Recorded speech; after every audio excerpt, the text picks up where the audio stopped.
चलिए, अब मोस्टली सारे लेक्चर रिकॉर्ड होंगे, ठीक है? चलिए, अब हमने देखा है व्हाट इज़ डेमोक्रेसी हमने पढ़ लिया है। आप जानते ही हैं व्हाट इज़ डेमोक्रेसी हमने पढ़ लिया है और आपने देखा होगा कहीं न कहीं पूरी डेमोक्रेसी के लिए हमें कितने पैरामीटर्स चाहिए एज़ पर एनसीईआरटी? 4 4 और 4 के 4 आपको कहाँ दिखाई देते हैं? एंड इंडिया में इंडिया में, इसीलिए कहते हैं भारत में सबसे बड़ा लोकतांत्रिक लोकतंत्र देश। लोकतांत्रिक देश है, राइट? Very good. और जब आप लोग हिंदी बोलते हैं मुझे बहुत अच्छा लगता है। गुड। और अब हमारा नेक्स्ट टॉपिक यहाँ पर आएगा वो है व्हाई डेमोक्रेसी। अब व्हाट लोकतंत्र क्या है वो तो हमने समझ लिया है। अब क्यों का भी आंसर ढूँढेंगे, ठीक है? चलिए, बड़ा अच्छा इंटरेस्टिंग सा टॉपिक है। तो यहाँ पर देखो कुछ व्हाई डेमोक्रेसी पे कुछ आर्गुमेंट होने वाला है, ठीक है? और मैंने आपको पहले ही बताया है एनसीईआरटी में डायलेक्टिकल मेथड का इस्तेमाल किया जाता है। तो हमारी जो कहानी की जो नायिका है यानी कि जो टीचर है उनका नाम सेम है, क्या नाम है? Madam Lyngdoh, ding dong. ठीक है? तो ये इनका नाम है। तो इन्होंने कहीं न कहीं व्हाट इज़ डेमोक्रेसी जो है, उसको तो समझा दिया अच्छी तरह, राइट? अब ये अपने बच्चों से क्वेश्चन पूछ रही हैं कि कहीं न कहीं हम डेमोक्रेसी को समझ चुके हैं, अब हम इसकी आगे चर्चा करेंगे और आगे चर्चा का मतलब ये हो गया डेमोक्रेसी क्यों, राइट? तो यहाँ पर एक डिबेट शुरू होगी। तो सबसे पहले हमारी जो स्टूडेंट है योलांडा, वो कुछ कहने वाली हैं। वो कहने वाली है कि हम कहीं न कहीं एक डेमोक्रेटिक कंट्री में रहते हैं क्योंकि आजकल आप जानते ही हैं, हर देश कहीं न कहीं अपने आप को क्या कहता है? डेमोक्रेटिक। एब्सोल्युटली। तो वो कह रही है योलांडा कह रही है, जो एक स्टूडेंट है, वो कह रही है we live in a democratic country, हम एक लोकतांत्रिक देश में रहते हैं और पूरी दुनिया में लोग लोकतंत्र को चाहते हैं, बिल्कुल। जो देश पहले लोकतांत्रिक नहीं थे, वे अब लोकतांत्रिक बन रहे हैं, यस। तो कहीं न कहीं वो कहना ये चाह रही है कि इससे क्या ये क्लियर नहीं होता, ये स्पष्ट नहीं होता है कि लोकतंत्र सबसे अच्छा है? अगर ये पूरी दुनिया इसको अपना रही है, तो हम इसमें बहस क्यों कर रहे हैं? देखो बात तो सही है ना? जब पूरी दुनिया इसको अपना रही है, तो इसमें बहस किस चीज़ की? यानी कि पूरी दुनिया इसको अपना रही है तो ये अच्छा है, तो बहस किस चीज़ की? क्या मेरी ये स्लाइड मैं आपको समझा पाया? तो यहाँ यस पर सर। कीवर्ड क्या है हमारा? हम इसमें do we need to debate this? क्या हमें इस बात पर बहस करनी है? तो आइए ज़रा देखते हैं स्टोरी के आगे। तो यहाँ पर दूसरी जो हमारी विद्यार्थी हैं, तांगकिनी, वो क्या कहती है? कि वो याद दिलाती हैं जो हमारी नायिका हैं, यानी कि जो मैडम है वो हमारी लिंगदो, उनकी बात याद दिला रही है। याद करिए हमने कहा भी था, लिंगदो ने क्या कहा था जब अब्राहम लिंकन की डेफिनिशन हमने देखी थी, by the people, for the people, of the people वाली, जो काफ़ी फेमस है। तो वहीं पर हमारी नायिका ने क्या बोला था कि जो चीज़ फेमस होती है, ज़रूरी नहीं है कि वो अच्छी हो। येस और नो? यस तो सर। यही बात हमारी जो तांग किनी है वो कह रही है कि ऑल्दो हर कोई लोकतंत्र को अपना रहा है, पर हमें हमारी मैडम की बात को याद रखना चाहिए कि जो चीज़ फेमस है, ज़रूरी नहीं है वो अच्छी है, या हर कोई किसी चीज़ को एक्सेप्ट कर रहा है, स्वीकार रहा है, तो इसका ये मतलब नहीं है उसमें कमियाँ नहीं है। आइए अब आगे बढ़ते हैं। तो यहाँ पर दूसरी हमारी स्टूडेंट है ज़ेनी, वो क्या कहती है? अब वो तो बिल्कुल इसके अगेंस्ट बात कर रही है। वो कह रही है देखो लोकतंत्र, यह वास्तव में एक गलत रास्ता है। देखो डायरेक्ट लोकतंत्र को क्या कह रही है? ये तो गलत रास्ता है। लोकतंत्र ने हमारे देश को क्या दिया? और वो थोड़ी प्रैक्टिकल हो रही है। कौन? जेनी कह रही है, लोकतंत्र के 7 दशक यानी कि 70 ईयर्स से हम लोकतंत्र को फॉलो कर रहे हैं और हमारे देश में अभी भी क्या है? पॉवर्टी। यानी कि कहीं न कहीं हमें दिख रहा है ये भारत की स्थिति भी तो यही है। भारत आज भी डेवलप्ड कंट्री नहीं है, डेवलपिंग है और डेवलपिंग कंट्री मोस्टली पुअर ही होती है। येस और नो? Yes sir. तो आप समझ लो ये जैनी जो बात कह रही है वो थोड़ी प्रैक्टिकल बात कह रही है। इसीलिए वो थोड़ा लोकतंत्र के अगेंस्ट जा रही है। यानी कि वो कह रही है अगर लोकतंत्र इतना ही अच्छा है तो गरीबी क्यों है, राइट? आइए आगे बढ़ते हैं। पॉइंट उठाया है जैनी ने। अब हम देखते हैं रिब्यांग क्या कहती है। लेकिन लोकतंत्र का इससे क्या लेना-देना? यानी कि गरीबी का वो कह रही है कि डिफेंड कर रही है लोकतंत्र को कौन? रिबियांग डिफेंड कर रही है। वो कह रही है गरीबी का लोकतंत्र से क्या मतलब? क्या हमारे पास गरीबी है इसलिए क्योंकि हम लोकतांत्रिक हैं? या हमारे पास लोकतंत्र होने के बावजूद हम गरीब हैं? यानी कि कहने का ये मतलब है कि यहाँ पर वो कह रही है कि इसको आपस में इंटरकनेक्ट कर रही है। किसको? गरीबी और लोकतंत्र को। यानी कि रिबियांग कह रही है क्या लोकतंत्र की वजह से हम गरीब हैं? या लोकतंत्र होने के बावजूद हम गरीब हैं? यानी कि दूसरा स्टेटमेंट क्या है? लोकतंत्र होने के बावजूद हम गरीब हैं। इसका मतलब करुण सर के होने के बावजूद मैं इस टॉपिक को नहीं समझ पाई, तो हार किसकी है? करुण सर की। समझ रहे हैं ना? जैसे मैंने आप लोगों से ईवी डाइसी का कॉन्सेप्ट पूछा था, तो थर्ड वाला पॉइंट में आप लोग कन्फ्यूज़ थे, येस और नो? फिर आई गेस मैंने वो थर्ड वाला पॉइंट आपको पढ़ा दिया, थर्ड वाला प्रिंसिपल। क्या अभी भी आप कन्फ्यूज़ हैं? No sir. No sir. तो अगर मेरे होने के बावजूद भी अगर आपके कोई कॉन्सेप्ट क्लियर नहीं हो रहे, तो हार आपकी नहीं है, हार किसकी है? मेरी। तो यहाँ पर कहीं न कहीं आप देख रहे होंगे, जो हमारी रिबियांग है, यानी कि पहली गल जेनी तो सीधे कह रही है कि गरीबी जो है किसकी वजह से हुई? लोकतंत्र की वजह से। और यहाँ पर रिबियांग हमें दिख रहा है वो डिफेंड कर रही है। वो कह रही है ऐसा कुछ नहीं है, गरीबी और लोकतंत्र का कोई लेना-देना नहीं है और कहीं न कहीं वो लोकतंत्र को डिफेंड कर रही है। वो कह रही है क्या तुम ऐसा कहना चाह रही हो कि जो गरीबी है वो लोकतंत्र की वजह से हो रही है? या लोकतंत्र होने के बावजूद भी गरीबी है? तो यहाँ से याद रखना है कि रिबियांग डिफेंड कर रही है किसको? लोकतंत्र को। क्या मैं समझा पाया? Yes sir. Yes sir. ठीक है? अब जेनी फिर क्या कहेगी? जेनी फिर वही कह रही है, हाँ, ये वास्तव में गलत रास्ता है। ये हमने हो चुका है एक सेकंड ना, आगे बढ़ते हैं। अब जेनी की बात हम देखते हैं, जेनी क्या कहेगी? जेनी वही है, जेनी कौन है? जो लोकतंत्र को थोड़ा क्या कर रही है? अपोज़ कर रही है। जो भी हो, जेनी कहती है जो भी हो, इससे क्या फ़र्क पड़ता है? मुद्दा यह है कि यह सरकार का सबसे अच्छा तरीका नहीं है, नहीं हो सकता है सरकार का। क्योंकि लोकतंत्र हम 70 सालों से देख रहे हैं और इन 70 सालों में हमें क्या दिखता है? एनार्की यानी कि अराजकता दिखती है, अस्थिरता दिखती है। ये स्थिरता हो गया ना, इसको अस्थिरता यानी कि अस्थिरता मतलब क्या होता है? Not stable. ये इनस्टेबिलिटी है, ठीक है? यहाँ पर हमें करप्शन दिखता है, यहाँ पर हमें कहीं न कहीं क्या दिखती है? हिपोक्रेसी। हिपोक्रेसी का क्या मतलब होता है? पाखंड। राजनेता आपस में लड़ते हैं, देश की परवाह कौन करता है? आपने देखा होगा, इसका एग्ज़ाम्पल तो ये बात से तो आप भी सहमत होंगे, जैसे राजनेता आपस में लड़ते हैं। आजकल देखो अतिशी को जानते हैं आप? पूर्व मुख्यमंत्री दिल्ली की। Yes sir. आप देख रहे हैं कितनी बेतुकी बातें वो कर रही है, अगर आप लोग न्यूज़ फ़ॉलो कर रहे हैं।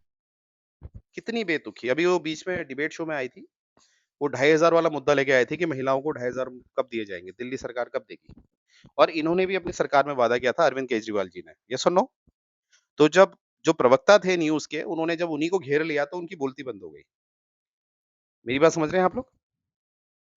तो देखो जितने भी यहाँ पर आपको ये पॉइंट दिख रहे हैं, वो वैसे लोकतंत्र में दिखते तो हैं, क्योंकि यहाँ पर हमें सरकार इनस्टेबल दिखती है, इसीलिए तो सरकार को स्टेबल करने के लिए हम 52nd अमेंडमेंट के द्वारा क्या लाए? Anti defection law. मानते हो ये बात? Yes sir. करप्शन हमें दिखता है, बिल्कुल दिखता है जी, इसीलिए तो आपने देखा होगा ईडी बना हुआ है, सीबीआई बना हुआ है। हमारे अरविंद केजरीवाल जी फँसे हैं ना शराब घोटाले में। Yes sir. ऐसे ही आज आप देखोगे जितने भी बड़े-बड़े मंत्री हैं, उन पे ज़रूर करप्शन के चार्जेस हैं। मैं ये नहीं कह रहा कि चार्जेस सिद्ध हो गए हैं, पर कहीं न कहीं सभी फँसे हुए हैं, येस और नो? और यस सर। करप्शन और ये जो आपका हिपोक्रेसी है, ये कहीं न कहीं आपस में जुड़ा हुआ होता है, क्योंकि पाखंडी ही क्या करेगा? Corruption, corruption. है ना? और पाखंडी क्यों हो जाता है? देखो, इस बात से शायद आप लोग एग्री होंगे। आप कल इलेक्शन में खड़े होते हैं, मैं या आप कितने भी हम ईमानदार हैं, आज़मा लो। हमारा इलेक्शन में पैसा खर्च होता है, मानते हैं ना ये बात? इल्लीगल पैसा बहुत खर्च होता है, मानते हो ये बात? यस जैसे आप सर। आपके पीछे जो भीड़ खड़ी होती है, आप यू वोंट बिलीव उसमें पैसे दिए जाते हैं, आप जानते हैं। अब आपको एब्सोल्युटली। पता है मैं सिर्फ 5 साल के लिए हूँ सत्ता पे, कितना हूँ? 5 इयर्स। 5 इयर्स के लिए। तो आपका माइंड क्या चलेगा इन 5 साल में मैंने जो करना है, करना है। इसीलिए आपने देखा होगा फिर फॉर्च्यूनर अपने आप आ जाती है, येस और नो? और जितने भी यस ठेके सर। होते हैं, टेंडर्स होते हैं, वो अपनों को ही दिया जाता है। तो क्या हम इसको ये नहीं कहेंगे ये निष्पक्ष नहीं है, ये पाखंडता दिखती है हमें, यस और नो? और पाखंडता क्या लाती है? हिपोक्रेसी क्या लाती है? करप्शन। क्या मैं समझा पाया? Yes sir.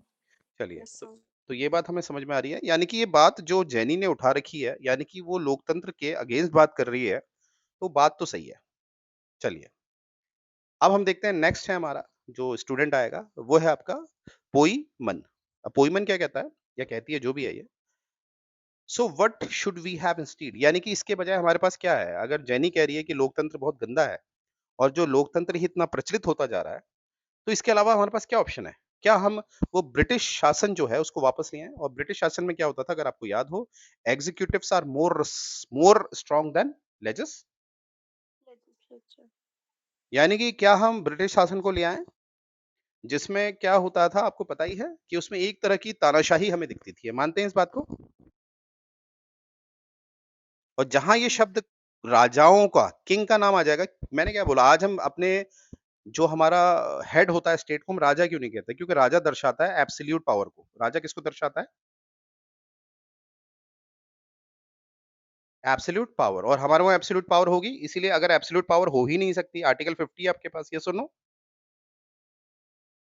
और भी है, पर अभी आर्टिकल 50 आप जानते हैं वो एब्सोल्यूट पावर होने देगा? नहीं होने देगा। No, sir. No, sir. तो इसीलिए हम राजा का इस्तेमाल ही नहीं करते हैं आज। तो इसीलिए यहाँ पर क्या कह रहा हूँ, चलो लोकतंत्र को हटाओ, एक काम करते हैं हम तानाशाही ले आते हैं। क्या वो सॉल्व करेगा इस मैटर को? ये बात कौन उठा रहा है? पोइमन। कौन उठा रहा है? पोइमन। सर, हाँ जी, हाँ जी। अगर आर्टिकल 50 इतना इम्पोर्टेंट है तो इसको फिर फंडामेंटल राइट्स में रखना चाहिए था ना। नहीं, ऐसा नहीं हो सकता ना, क्योंकि कभी-कभी ऐसा होता है, स्थिति बहुत खराब हो जाती है। तो कभी-कभी आपको पावर एब्सोल्यूट भी करनी पड़ती है। इमरजेंसी भूल गई? Yes sir. और फंडामेंटल वहाँ पर जो आर्टिकल 50 है, वो तो स्टेट को कंट्रोल कर रहा है ना, वो राइट्स की बात नहीं कर रहा है। वो एक सिस्टम की बात कर रहा है कि पावर का डिवीजन होना चाहिए।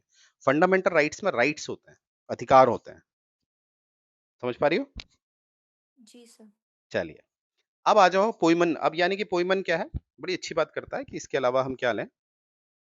क्या ब्रिटिश रूल ले आएँ या राजा के ले आएँ, ठीक है? अब यहाँ पर एक नई बालिका है जिसका नाम है रोज़। अब ये बड़ी बड़ी खूबसूरत टिप्पणी दे रही है। पहले पिक्चर देख लो, एडॉल्फ हिटलर आ रहा है ना? यानी कि हिटलर कैसा था? तानाशाह था, यस और नो?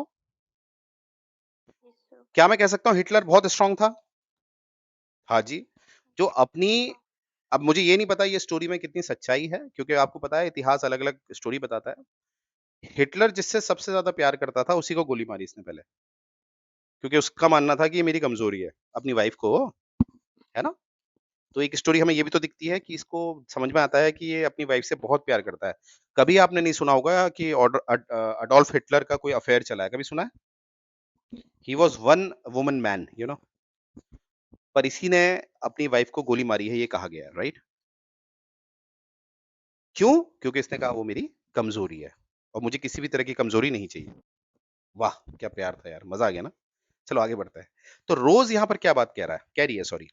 मुझे नहीं पता, मुझे लगता है कि इस देश को एक मजबूत नेता की ज़रूरत है और ऐसा नेता चाहिए जिसके पास सारी शक्तियाँ होनी चाहिए। यानी कि किस तरह का नेता चाहिए उसको? Adolf Hitler. है ना? यानी कि एक तरह का डिक्टेटर।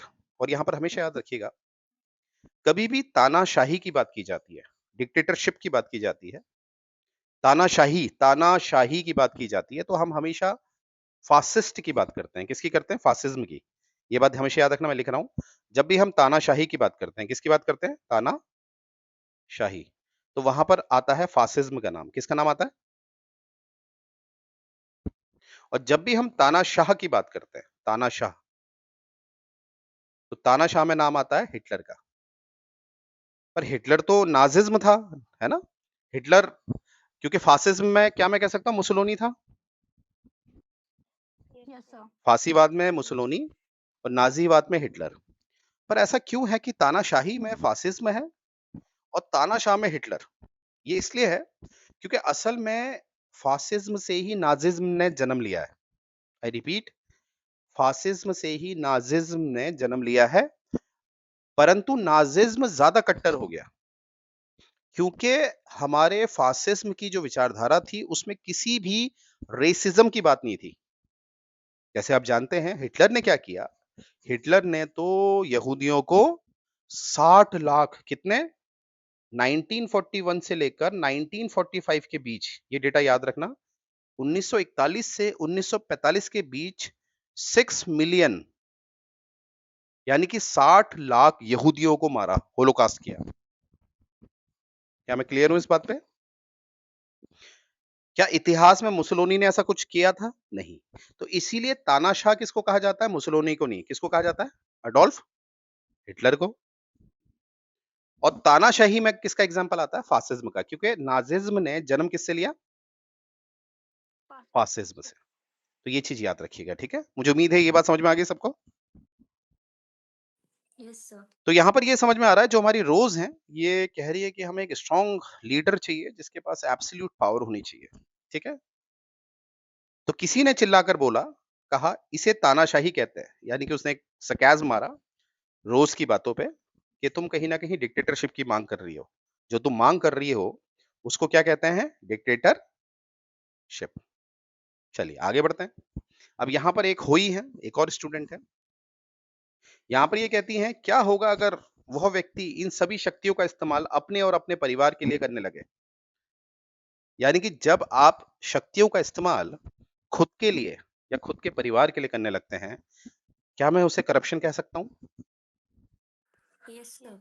और एक छोटी-छोटी चीज़ें हैं, जैसे अब मैं नाम तो नहीं लूँगा, पर मैंने अपने परिवार में ही देखा है कि लोगों को सरकारी गाड़ियाँ मिली हुई हैं, है ना?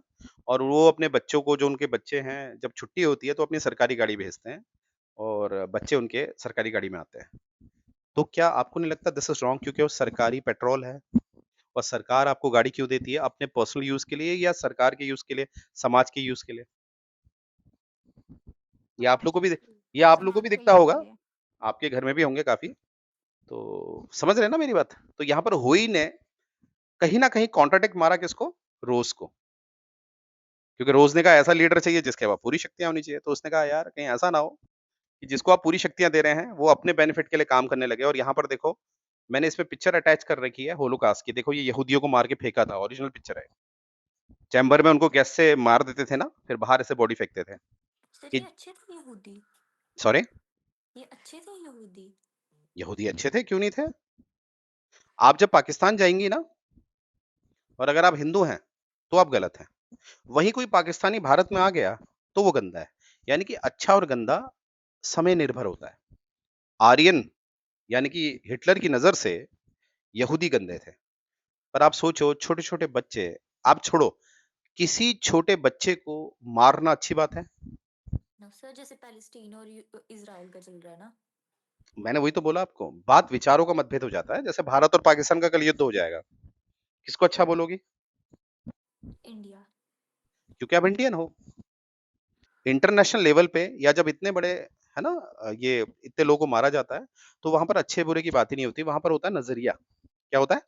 देखने का। नजरिया। तो फिर चलिए, सर आपने वो बात नहीं सुनी जो वर्ल्ड कप में जो वो हुआ था, लाहौर में हुआ था इस बार? क्या हुआ? ले सर जैसे जो अभी आईसी ये थी, ट्रॉफी थी हाँ जी, हाँ जी। चैंपियनशिप की, ये वहां हुई थी ना, मतलब लाहौर वालों ने, मतलब पाकिस्तान ने करा था ये हाँ, हाँ, होस्टिंग ऑर्गेनाइज। मेज़बानी उन्हीं की थी। लेकिन लेकिन मतलब उन्होंने जितने का किया था उनको कुछ प्रॉफिट नहीं हो, इवन कि उनको अब लोन लेना पड़ेगा।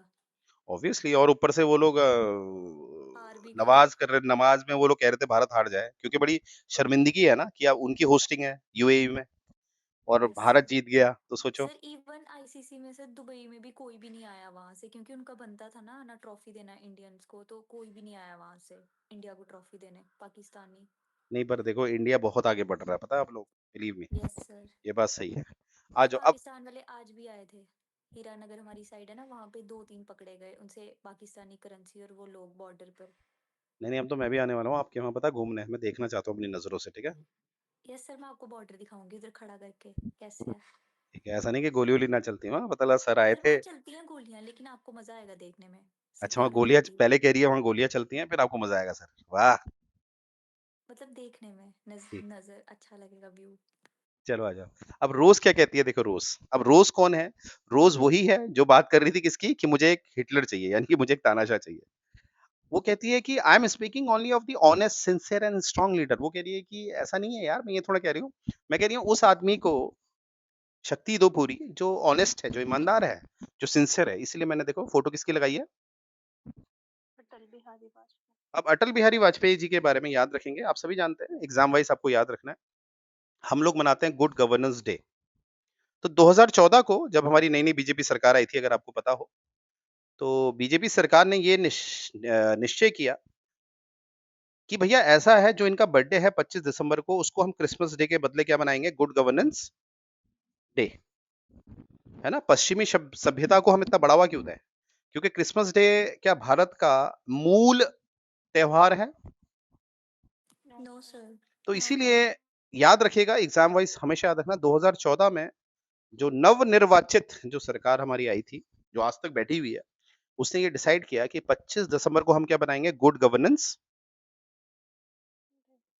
इसको प्लीज़ लिखते भी रहना, मेरी क्लास में एक कॉपी पेन आपके हमेशा हाथ में होनी चाहिए। तो यहाँ से आपको एक और क्वेश्चन तैयार हो गया। गुड गवर्नेंस डे कब मनाया जाता है? 25 दिसंबर। और आपको पता होना चाहिए, अगर मैं आपसे पूछूँ, वाजपेयी साहब को भारत रत्न, जो भारत का सबसे बड़ा सिविलियन अवार्ड है, उससे नवाज़ा गया। कब? कौन-सा वर्ष था वो? किसको पता है? इसका आंसर है आपका 2015। 2015 में वाजपेयी साहब को भारत का सबसे बड़ा सिविलियन अवार्ड, क्या नाम है उसका? भारत रत्न। से नवाज़ा गया। ठीक है? ये भी आपके एग्ज़ाम के लिए ज़रूरी है। और अंत में इनकी मृत्यु कब हुई? कब हुई डेथ बताइए? सर 16 में हुई थी शायद। चलो मेरे लिए 2 2 और जोड़ दो।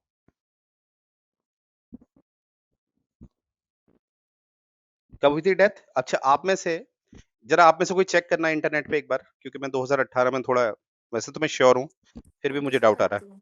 करना ज़रा, इनकी डेथ कब हुई थी? बाकी आप लोग सब गुड गवर्नेंस डे पता होना चाहिए आप लोगों को, और इनको भारत रत्न कब मिला है वो पता होना चाहिए, और डेथ का भी मैं अभी कन्फर्म करा सर लेता हूँ। 2018 ही है। चलिए फिर। हाँ, 16 दिसंबर, 16 अगस्त सॉरी। हाँ, हाँ, ठीक है फिर तो 2000। और इसमें क्योंकि मुझे इसलिए याद है ना, देखो अच्छे लोगों के साथ अच्छा ही होता है, क्योंकि इनको 15 अगस्त देखने दिया, क्योंकि इनकी मृत्यु 15 अगस्त के 1 दिन बाद होती है, यानी कि 16 अगस्त 2018। अब जब वाजपेयी जी की आप कविताएँ पढ़ेंगे, और इनका जितना भी, एक बार सोनिया गांधी की इन्होंने डाँट लगाई थी, वो यूट्यूब में भी रखा है। मेरे कहने से एक बार ज़रूर देखना, ऐसा लिखना ऊपर कि वाजपेयी स्कोल्डेड सोनिया गांधी, मज़ा आ जाएगा आपको। देखा है आप लोगों ने किसी ने? सर आजकल वो बहुत मीम चल रहे हैं ना, जब इंदिरा गांधी जी ने उनको पूछा था कल्पना चावला को कि ऊपर से भारत कैसा दिखता है। कल्पना चावला को या उससे? उनसे कल्पना चावला गलत बोल दिया आपने। कल्पना चावला सॉरी, राकेश शर्मा। हाँ, कहाँ प राकेश शर्मा। ओहो, मैं सर कल वही देखी जा रही थी ना, मेरा दिमाग खराब हो गया। नहीं, कोई नहीं, कोई नहीं। चलिए, अब देखिए आगे हुई साहब क्या कहते हैं, ठीक है? अब देखो यहाँ पर ये याद रखना, रोज़ ने क्या बोला, जस्टिफाई किया अपनी बात का। उसने कहा मैं पूरी शक्ति उसको देने की बात कर रही हूँ जो ऑनेस्ट है, जो सिंसियर है, जो स्ट्रॉन्ग लीडर है। यहाँ पर हुई क्या कहते हैं, आइए देखते हैं। लेकिन यह उचित नहीं है, वो कह रही है उचित नहीं है। अब वास्तविक लोकतंत्र की तुलना आदर्श तानाशाही से कर रहे हैं। यानी कि देखो, लोकतंत्र वास्तविक है, यस और नो? लोकतंत्र क्या होता है? दिखता है हमें ना, इंडिया में भी तो लोकतंत्र है, मानते हो ना? और जो एक अच्छा इंसान होगा, जिसमें कोई कमी नहीं होगी, जो हमेशा ईमानदार होगा, आपको नहीं लगता ये आदर्श है? जैसे वाजपेयी जी में भी तो कुछ ना कुछ कमी होगी, क्योंकि हम इंसान हैं, हम सब में क्या होती है, कुछ ना कुछ कमी। तो जिस हिसाब से हमारे रोज़ ने ये बोला, मैं तो उसकी बात कर रही हूँ जिसके पास, जो बहुत कैरेक्टर का बहुत अच्छा हो, उसको दो आप एब्सोल्यूट पावर। तो यहाँ पर हमारे होई साहब कितनी सही बात कर रहे हैं। वो कह रहे हैं यार ये तो आदर्श वाली बातें कर दी आपने।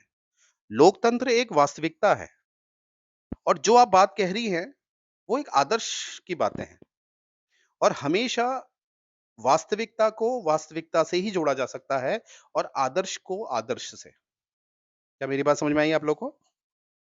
Yes sir. ठीक है? तो यानी कि होई ने कहीं न कहीं बहुत अच्छा जस्टिफिकेशन दिया, और रोज की बात को कहीं न कहीं क्लियर किया।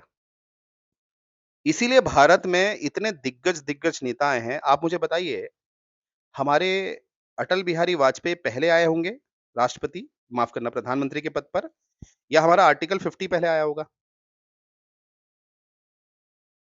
पहले वो प्रेसिडेंट थे। फिर मेरा क्वेश्चन सुनो, मैंने पूछा कि हमारे वाजपेयी साहब पहले प्रधानमंत्री बने होंगे, या पहले आर्टिकल 50 आया होगा?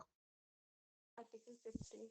आर्टिकल 50 पहले आया। पहले आया, और आर्टिकल 50 में ये बात साफ लिखी है ना कि एब्सोल्यूट पावर किसी को नहीं देंगे। There will be the separation of power, yes और नो? तो इंसान, वो ही लाइन याद करो, पावर में corrupt, absolute power absolutely corrupt. Corrupt. इसीलिए यहाँ पर क्या कहा जा रहा है कि भैया ऐसा है, आप जो लोकतंत्र है, जो वास्तविकता है, उसकी उसकी तुलना आप, या उसका आधार, उसका बेस आदर्श यानी कि आइडियल सिचुएशन से मत बनाओ। समझ रहे हैं? ऐसा इंसान कहीं नहीं होता है कि उसको एब्सोल्यूट पावर भी दे दो और वो तानाशाह ना हो। आप इतिहास खंगाल लो, आप सभी लोग से मैं कह रहा हूँ, आप इतिहास खंगाल लो, और देखो जिन लोगों को भी एब्सोल्यूट पावर दी गई है, क्या वो सही से काम किया उन्होंने? अपने लोगों के लिए वो अच्छे हो सकते हैं, पर वो और समुदाय के लिए बुरे हुए हैं। आपके पास सबसे बढ़िया एग्जाम्पल है हिटलर। हिटलर। अब आगे देखो, अब आई पिक्चर में कौन? मैडम लिंगदो। तो मैडम लिंगदो क्या कहती है? वो सुन रही है इन सब की चर्चा, और बड़ा ये जो चर्चा सुन रही है उससे बड़ा इंटरेस्ट से सुन रही है, और अब वो कुछ बात अपनी रखेगी, और वो कहती है कि आप सभी को इतने जोश से बहस करते हुए मैं बड़ी खुश हूँ। ठीक है? वो बड़ी खुश हुई, और मुझे नहीं पता कि कौन सही है और कौन गलत है, ये तो आप लोगों को तय करना है। लेकिन मुझे लगा कि आप सभी अपनी बात कहना चाहते हैं। मतलब होता है ना, जब भी कोई डिबेट होती है, और जब डिबेट अच्छे लोगों के बीच होती है, समझदार लोगों के बीच होती है, तो वहाँ पर ये प्रश्न तो बहुत मुश्किल हो जाता है, कौन सही है, कौन गलत है। क्योंकि अपने-अपने तर्क हर कोई देता है। येस और नो? फिर इसमें सही गलत का फैसला कैसे निकलता है? मेजॉरिटी से। मानते हैं ना ये बात? तो यहाँ यस पर जो अभी हमने देखा स्टूडेंट के बीच जो चर्चाएँ हो रही है, तो किस तरह से मैडम लिंगडो जो है उन्होंने बात कही। उन्होंने कहा, देखो तुम लोग जो बातें कर रहे हो बहुत अच्छी कर रहे हो। मैं इसमें पढ़ूँगी नहीं कौन सही है, कौन गलत है। पर आई एम वेरी हैप्पी कि आप इस लेवल में चर्चा कर रहे हो। Got it? आगे देखते हैं। अब वो एक कंडीशन देती है, वो कहती है कि अगर आप ऐसे समाज में रहते हैं, ध्यान से सुनना, अगर आप ऐसे समाज में रहते हैं, जहाँ पर आपको रोका जाता है, आपके एक्सप्रेशन के लिए आपको रोका जाता है, आपको अपनी बात कहने के लिए रोका जाता है, तो क्या आपको वहाँ अच्छा लगेगा या बुरा लगेगा? बताओ, आप लोग बताओ। आपको ऐसे समाज में रखा जा रहा है, जहाँ से आप अपनी इच्छा से कुछ नहीं कर सकते। बताइए आपको कैसा लगेगा? बुरा। बुरा, ठीक है? तो इसीलिए यहाँ पर इसीलिए लोकतंत्र जीत जाता है। चाहे लोकतंत्र में काफ़ी कमियाँ हैं, आई एग्री। लोकतंत्र में काफ़ी कमियाँ हैं, परंतु लोकतंत्र में ये आज़ादी तो आपको मिलती है। अब भारत का फ्रीडम देख ऑफ लो, स्पीच तो है। भारत में आर्टिकल 19 है या नहीं है? Yes sir. है ना? अगर आप सोचो मैं आपको नॉर्थ कोरिया ले जाऊँ, खासकर आप बालिकाओं को, आपको पता है नॉर्थ कोरिया में आपको शादी किससे करनी है, वो भी डिसाइड कौन करता है? गवर्नमेंट उनकी। ठीक है? तानाशाह किम जोंग योंग जो है। आगे देखो, अब यहाँ पर कुछ आपके मेंस में काम आएगा जब आपको डेमोक्रेसी को क्या करना है, क्रिटिसाइज़ करना है। तो यहाँ पर एक पिक्चर देखो, आपको राइट में मैंने पिक्चर दिखा रखी है और आप समझ गए होंगे, आपने देखा होगा दिल्ली के विधानसभा के चुनाव थे, उसी से पहले अरविंद केजरीवाल को जेल में डाल दिया गया था, येस और नो? Yes sir. उससे पहले नहीं डाला, क्योंकि ऐसा होता है जो पार्टी का मुख्य लीडर होता है, जो मेन चेहरा होता है, अगर वो कैंपेनिंग में ना जाए, तो कहीं न कहीं तो असर आता है, मानते हैं ये बात? यस तो सर। आपको नहीं लगता यहाँ पर जानबूझकर ईडी को प्रेशराइज़ किया गया और किसको अंदर किया गया? अरविंद केजरीवाल। आप समझ रहे हैं? तो इस तरह का हमें दिखता है। अब देखो जो मैं बात कह रहा हूँ, वो एक संभावित पॉसिबिलिटी की बातें हैं, इसके पीछे कोई फैक्ट तो है नहीं, पर हमें ऐसा प्रतीत होता है, ठीक है? तो यहाँ पर हमें क्या दिखेगा? Leaders keep changing in democracy. सबसे पहली बात तो है कि लोकतंत्र में क्या होता है? लीडर्स क्या होते रहते हैं? चेंज। चेंज होते रहते हैं। जैसे कल प्रधानमंत्री हमारे जो मोदी जी हैं, क्योंकि आप जानते हैं, कभी भी आप लीडर के लिए वोट नहीं करते हैं। क्या आप आपके प्राइम मिनिस्टर के लिए वोट करते हैं? बताइए। नो सर, एमएलए एमपीज के लिए करते हैं। क्या आप अपने सीएम के लिए वोट करते हैं? No sir. नहीं ना। आप या तो एमपी के लिए वोट करते हैं या एमएलए के लिए वोट करते हैं, जो अभी अभी वनिता जी बोल रही हैं। पर इसलिए अगर लीडर कभी भी चेंज हो सकता है, और इस वजह से क्या होता है, इससे आगे चल के क्या निकल के आती है? अस्थिरता, इंस्टेबिलिटी। ठीक है? जैसे आज आप जानते हैं, अगर हर कोई आज मुझे समझ में आता है कि बीजेपी को वोट बीजेपी के लिए नहीं डलता है, मोदी जी के लिए डलता है। मानते हैं ये बात? Yes sir. आज इसीलिए अगर अब जिसको भी हम पूछे ना कि हमने पिछली बार एमएलए इलेक्शन हुए थे जब कि किसको वोट दे रहे हैं, वो बोलते हैं मोदी को दे रहे हैं। तो मैंने पूछा हाँ। पता है खड़ा कौन है बीजेपी से इस कठुआ में कॉन्स्टिट्यूएंसी से, करते होगा कोई, हमें क्या लेना देना। एब्सोल्युटली। इसीलिए आप देखते होंगे जो विपक्ष है कांग्रेस, क्योंकि मोदी जी की टक्कर का कोई है नहीं ना। जैसे राहुल जी उस टक्कर में नहीं आ पा रहे हैं। तो इसलिए कहीं न कहीं इसको बेनिफिट किसको हो रहा है बार-बार? मोदी बीजेपी जी का। को। तो पहला वाला आपको क्रिटिसिज्म क्लियर है सबको? Yes sir. सर जैसे इन्होंने अयोध्या बनाया था तो ये भी तो इन्होंने इलेक्शन से थोड़ा देर पहले बनाया। एब्सोल्युटली। सब वोटिंग के स्ट्रैटेजी लिए। होती है। और democracy is all about political competition. ये मानते हैं आप, देखो पॉलिटिकल कॉम्पिटिशन था, तो पॉलिटिकल कॉम्पिटिशन की वजह से पावर का इस्तेमाल किया जाता है, और सबसे बढ़िया एग्जांपल मैंने आपको दिखा ही रखा है। हमारी सत्तारूढ़ी सरकार यानी कि बीजेपी ने पावर मतलब ईडी का इस्तेमाल करके किसको जेल में डाल दिया? आप। यानी कि आपने बोलना है पॉलिटिकल कॉम्पिटिटर, क्योंकि दिल्ली में सबसे बड़ा कॉम्पिटिटर कौन है बीजेपी का? आम आदमी। बाकी लोग को भी समझ में आ रहा है? और इस कंपटीशन के चक्कर में जो एक हमारी नैतिकता होती है, उसकी कोई गुंजाइश होती ही नहीं है। सच की बात ही नहीं होती है। राजनीति से आज सच गायब सा हो गया है। राजनीति में एक ही चीज समझ में आ रही है, साम दाम दंड भेद। भेद। आगे देखो। सर फिर ये लेकिन आम तो रहे नहीं थे केजरीवाल जी। आम आदमी पार्टी का नाम ऐसे ही था, आम तो थे नहीं है।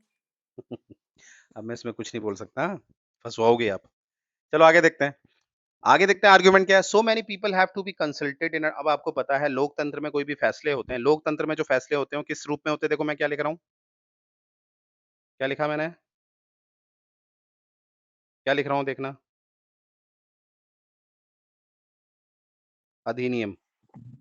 और अधिनियम कैसे बनते हैं आपको पता है, पहले लोकसभा में बिल आएगा या राज्यसभा में आएगा, फिर लोकसभा में जाएगा, यानी कि दोनों ही सदनों में पहले वो पास होगा, फिर राष्ट्रपति उसमें साइन करेंगे। इवन राष्ट्रपति के पास भी वीटो पावर होती है, वो भी साइन कब करेंगे? पॉकेट वीटो में तो कोई हिसाब ही नहीं है। पॉकेट वीटो में क्या उन्होंने कोई टाइम पीरियड दे रखा है? नो सर, नहीं ना। होल्ड करके रखते हैं वो। तो आपको नहीं लगता कि लोकतंत्र में जो फैसले अधिनियम के रूप में लिए जाते हैं, वो कहीं ना कहीं काफी डिले करते हैं? यस और नो? जीएसटी यस आने सर। में जीएसटी आने में मोर देन 20 इयर्स लग गए, मोर देन 20 इयर्स। 20 इयर्स। सबको क्लियर हो गया? Yes sir. अब ये देखो याद रखना, मैं यहाँ पर लोकतंत्र की बुराई में जा रहा हूँ, लोकतंत्र को क्रिटिसाइज कर रहा हूँ, क्योंकि होता क्या है, ये कॉन्सेप्ट तो आपको पता ही है, every coin has two faces. हर सिक्के के कितने पहलू हैं? दो। तो अभी अगर मैं आलोचना कर रहा हूँ तो मैं वो वाला पहलू ज्यादा लूंगा जो आलोचनात्मक होगा, जो नेगेटिव होगा। Got it? इसीलिए यहाँ पर एक है इलेक्टेड लीडर्स, यानी कि निर्वाचित नेता जो होते हैं, वो कहीं ना कहीं यहाँ पर हमें दिखा रहा है कि लोगों के हित में, यानी कि लोगों के इंटरेस्ट में काम नहीं करते हैं। ठीक है, अब इसको देखो ध्यान से समझना। यहाँ पर लोगों के इंटरेस्ट का मतलब हो गया, जैसे मैंने उस दिन भी आपको एग्जांपल दिया था, यहाँ पर सबसे ज्यादा सफर करती है माइनॉरिटी। कौन करती है? Minority, minority. है ना। अब प्रॉब्लम क्या होती है, इसीलिए आपने देखा होगा कि आर्टिकल 29 और आर्टिकल 30 को हमारे सबसे स्ट्रॉन्गेस्ट पार्ट में रखा गया है, that is part third, that is under fundamental rights. Right. क्योंकि लोकतंत्र की सबसे बड़ी कमी है ना, क्योंकि जो भी आदमी निर्वाचित होके आता है, यानी कि इलेक्ट होके आता है, वो मेजोरिटी के बेस में आ रहा है। और मैंने कहा ना, वोट देते समय आदमी सेक्युलर होता ही नहीं है। हम कहते हैं ना India is a secular country, क्योंकि बताना वो पड़ता है जो समाज में होता ही नहीं है, तभी तो बताना पड़ता है। आप समझे मेरी इस बात का मतलब?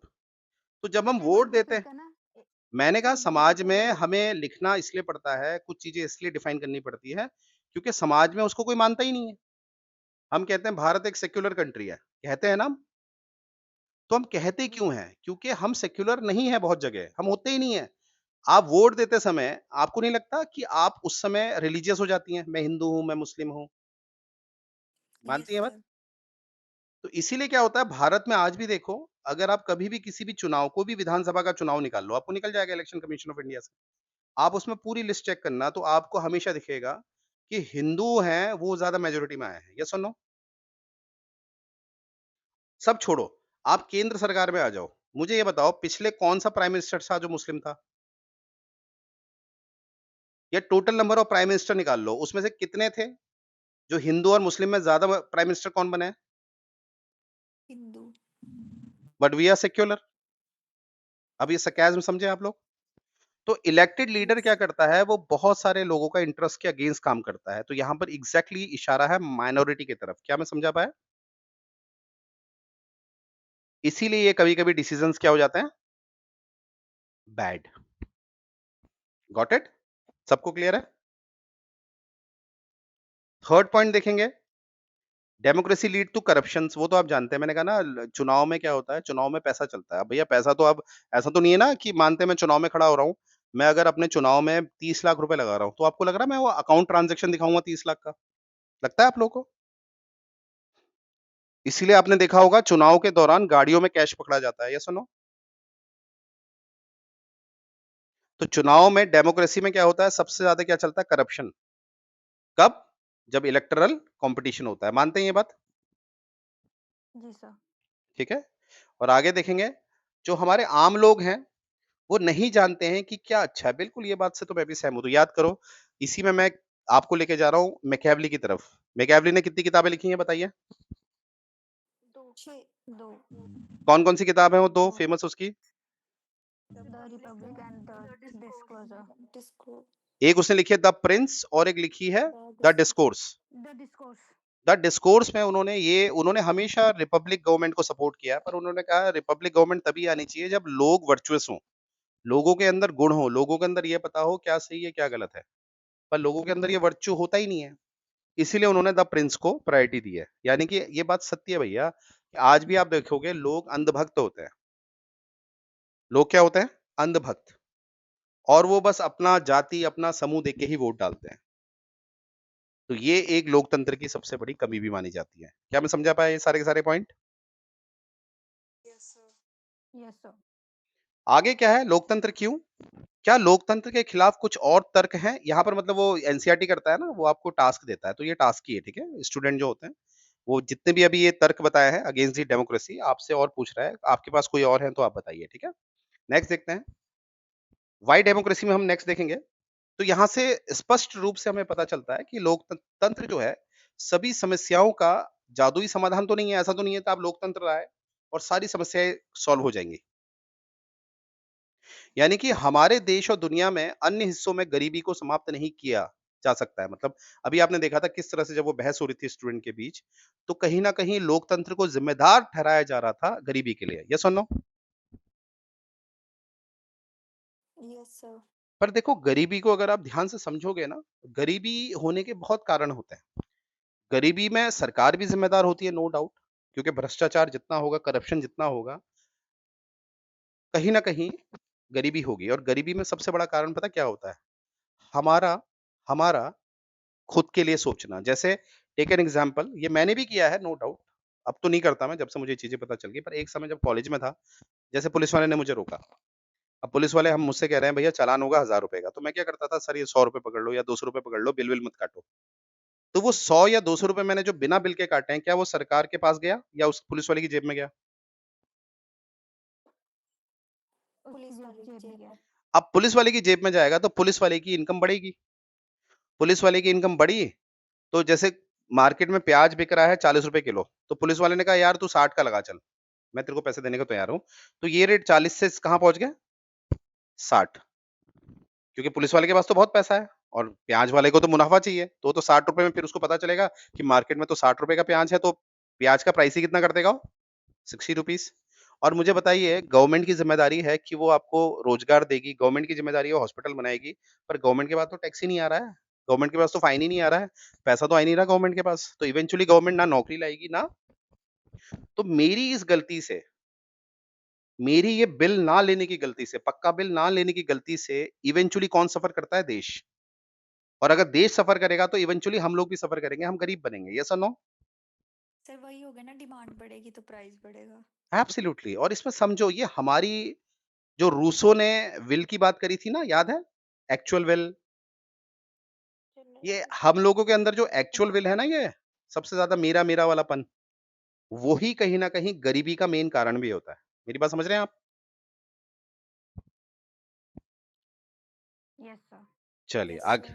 सर सर बात पता क्या है सर जैसे पहले जमाने में ना लोग सर 80% पुअर हुआ करते थे 90% सर मान लो कि सब मतलब पुअर ही होते थे और कुछ होते थे जो मतलब ज्यादा नवाब होते थे तो हुँ, उन लोगों में ना वर्चुअस था एक लेकिन इस टाइम पे क्या हो गया कि ज्यादा रिच हो गया है, तो उनको किसी चीज की परवाह नहीं है सर जैसे कि एक आम आदमी होगा जहाँ एक सेलिब्रिटी होगा एक वो हीरो हीरोइन होगी तो उसको फर्क नहीं पड़ता जीएसटी से टैक्स से लेकिन वही एक आम इंसान को पड़ता है क्योंकि आम इंसान ज्यादा हो गया अब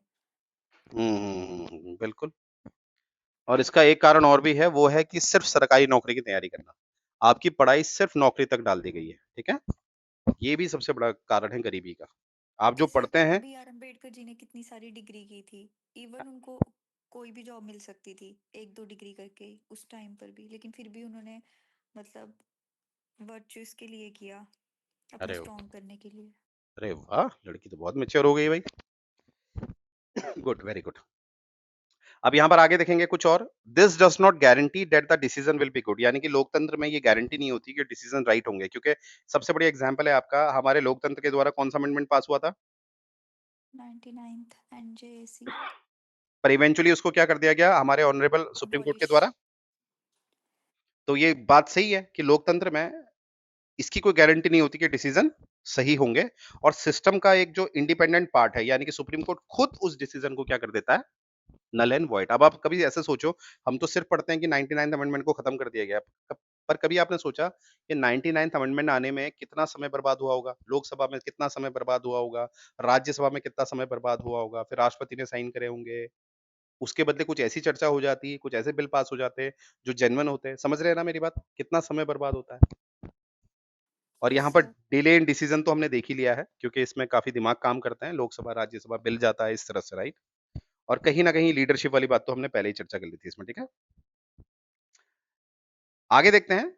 अब these arguments show that democracy of the kind we see may not be the ideal form of government, यानी कि देखो, लोकतंत्र अगर आप अपने देश में लगा रहे हैं, तो आप ये उम्मीद ना करें कि भैया आपका देश एकदम विकसित हो जाएगा। है ना? कोई डेवलपिंग कंट्री है, वो लोकतंत्र को अपना रही है, तो ऑटोमैटिकली क्या होगा, वो डेवलप्ड कंट्री हो जाएगा। ऐसा तो नहीं हो सकता ना यार, डेमोक्रेसी तो एक सिस्टम है, और सिस्टम कभी भी कोई चलता है, राजनीति में कोई भी सिस्टम काम करता है, वो लोगों के बेस पे करता है। चाहे वो डिक्टेटरशिप हो, चाहे डेमोक्रेसी हो, चाहे एरिस्टोक्रेसी हो, चाहे ओलिगैर्की हो, यानी कि कोई भी सिस्टम है, वो चलेगा तो इंसानों से ही। एग्री करते हैं मेरी बात से? अब इंसान ही करप्ट होगा, ध्यान से सुनना, इंसान ही करप्ट होगा तो आप कोई भी सिस्टम ले आओ, वो देश की तबाही तो करेगा। तो इसीलिए इसमें कहा जा रहा है कि लोकतंत्र लाने का ये मतलब नहीं होता है कि लोकतंत्र आते ही सब कुछ ठीक हो जाएगा। लोकतंत्र एक सिस्टम भी डिपेंडेंट होता है इंसानों पे। क्या मेरी बात क्लियर है? सर एक बार दोबारा रिपीट कर दोगे? मैंने कहा किसी भी तरह का सिस्टम ले लो आप, किसी भी तरह का तंत्र, राजनीति में जो सरकार बनती है ना, आपके पास एग्जाम्पल क्या है, तानाशाही है या नहीं है? आपके पास यस सर। लोकतंत्र है, आपके पास कुलीन वर्ग है, कुलीन तंत्र कहते हैं जिसे। तो इस तरह से अलग-अलग तंत्र हैं। तो मेरा कहने का ये मतलब है, कितने भी तंत्र हों, चलेंगे तो इंसान के द्वारा ही। Election ji sir. Commission of India office मैंने बना दिया आर्टिकल 3 टू 4 में, पर अगर इलेक्शन कमिश्नर ही करप्ट होंगे, जैसे बीच में आपने देखा होगा, माननीय मोदी जी और हमारे chief justice of India Chandrachud ji एक ही फ्रेम में आ गए थे। देखा था आपने दिवाली में? ये तो वो कहीं न कहीं अगेंस्ट प्रोटोकॉल है वो। जैसे उसमें हमारे मुख्य न्यायाधीश जो थे भूतपूर्व, चंद्रचूड़ जी, उन्होंने ये भी एक जस्टिफिकेशन दिया था कि वो तो मेरा पर्सनल है। देखो, जब आप इन इन पदों में होते हैं, जब तक आप रिटायर नहीं होते, तो आपका पर्सनल भी नहीं होता है। तो एक ही फ्रेम में एग्ज़ीक्यूटिव और जुडिशियल का आना मतलब वायलेशन ऑफ आर्टिकल 50, मानते हैं ये बात? जी सर। सोचो ये कितना घातक होगा कि चीफ जस्टिस ऑफ इंडिया और मोदी जी मीटिंग कर रहे हैं, अच्छे दोस्त हैं, तो चीफ जस्टिस ऑफ इंडिया हमेशा सरकार की सुनेंगे, नहीं सुनेंगे? दोस्ती आ जाएगी ना यस आड़े। सर। तो ये चीज़ याद रखना, इसीलिए यहाँ पर ये चीज़ें हैं कि लोकतंत्र जो चलता है, आप ये ना सोचें कि आप किसी समाज में लोकतंत्र लेके आ रहे हैं, तो वो रातों-रात ठीक हो जाएगा, ऐसा नहीं होगा। सबको क्लियर हो गया ये चीज़? जी सर। तो अगर ये चीज़ है, यानी कि लोकतंत्र भी सब कुछ ठीक नहीं कर सकता है, तो सबसे बड़ा क्वेश्चन आपको यहाँ दिखाई देगा, कि क्वेश्चन क्या है, कि हमारे सामने असली सवाल अलग है। क्या लोकतंत्र उन अन्य शासन प्रणालियों से बेहतर है जिन्हें हम चुन सकते हैं? मतलब जितना हमारे पास ऑप्शंस है ना, डिक्टेटरशिप है, मोनार्की है, वगैरह-वगैरह जो भी है। अगर लोकतंत्र अच्छी तरह नहीं कर सकता, तो हमारे पास क्या सच में हमें लोकतंत्र ही चूज़ करना चाहिए? जब लोकतंत्र एग्ज़ैक्टली ठीक नहीं कर सकता, तो हम लोकतंत्र क्यों चूज़ करते हैं? हम डेमोक्रेसी में क्यों जाते हैं जब वो रातों-रात चीज़ों को ठीक नहीं कर सकता? तो इसका आंसर क्या है? आंसर क्या है इसके? Oh my God! इसका आंसर तो इतना इंटरेस्टिंग था, पर मेरे पास स्लाइड ही नहीं है। पर आप समझ रहे हैं, क्वेश्चन समझे? उसको हम नेक्स्ट पार्ट में देखेंगे। पर यहाँ पर देखो कितनी खूबसूरत बात उठाई है, कि भैया अगर लोकतंत्र भी सिस्टम को रातों-रात ठीक नहीं कर सकता है, तो हम लोकतंत्र क्यों उठाएँगे? लोकतंत्र में तो इतनी कमियाँ हमने देखी। ये डिले है, ये वगैरह है, इसमें ये समस्या है, इसमें स्टेबिलिटी नहीं है, वगैरह-वगैरह। समझ रहे हैं ना मेरी बात? तो क्वेश्चन है कि फिर जितने भी हमारे पास ऑप्शंस हैं, जितने भी विकल्प हैं, तो हम लोकतंत्र को ही क्यों लेते हैं? या हर देश आज लोकतंत्र को ही क्यों ले रहा है? और इसका आंसर हमें कल बड़ा खूबसूरत आंसर मिलने वाला है। तो मुझे एक बात बताइए, यहाँ तक क्लियर है सबको? Yes sir. ठीक है? इसका पार्ट क्योंकि स्लाइड नहीं है, उसको मैं कल बताऊँगा आप लोगों को, क्योंकि स्लाइड बनाते समय बड़ा समय लग जाता है मेरा, ठीक है? बट मुझे उम्मीद है ये आप लोगों को पसंद आ रहा होगा, राइट? ये मेरा जो प्रयास है, राइट?